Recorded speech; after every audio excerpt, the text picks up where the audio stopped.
Rappel, regardez votre compte, combien de pourcentage est en whitelisting, partnership. Si c'est moins de 30, faut faire plus, simplement. Faut faire plus parce que ça marche, ça va venir vous débloquer d'autres poches d'audience, ça va venir vous augmenter votre spend. Vraiment, vous contactez des gens juste en whitelisting déjà. Marine Isvani, je fais beaucoup de whitelisting plutôt que partnership.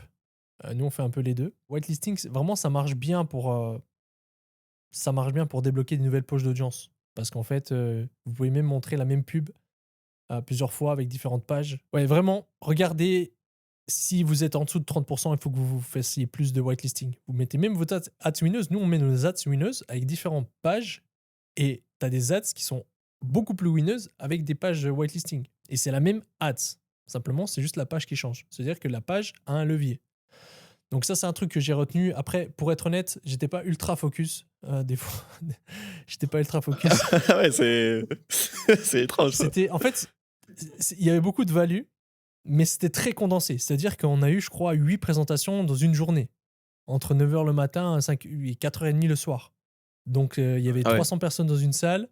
Ça débitait, il faisait assez C'était chaud. sur un jour. Et sur un jour, En général, c'est sur 2-3 ouais. jours. Ouais. Et moi, j'ai pas honte de le dire, mais des fois, j'ai vite mon intention qui se perd.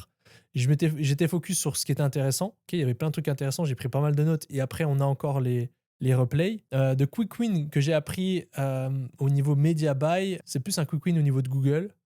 Il a donné un bon quick win que peut-être ceux qui connaissent bien Google appliquent, c'est de faire plusieurs fiches de produits pour être sur plein de listings différents. Tu sais, sur Shopping, ça s'affiche ton listing. Et en fait, tu peux très bien faire plusieurs fois ton listing avec différents angles. Comme ça, en fait, quand quelqu'un va taper, par exemple, un masseur de pied, eh bien, il va voir masseur de pied pour neuropathie, masseur de pied bien-être, masseur de pied pour personnes âgées, et avec des photos différentes. Et en fait, c'est toujours toi. Puis en fait, tu vas venir en fait occuper beaucoup plus d'espace en fait sur la bannière shopping. Donc ça, c'est un autre hack. Après, je pourrais revoir mes notes. J'ai pas revu encore mes notes. J'attendais les replays pour remettre en forme. Et après, moi, ce que je fais souvent, c'est que je donne à mes équipes. En fait, avant, je voulais vraiment tout savoir tout moi. Et là, je lâche un peu prise dessus. Parce qu'en fait, le plus gros levier, c'est que moi, je comprenne vraiment les choses. Bien sûr, je dois être le boss.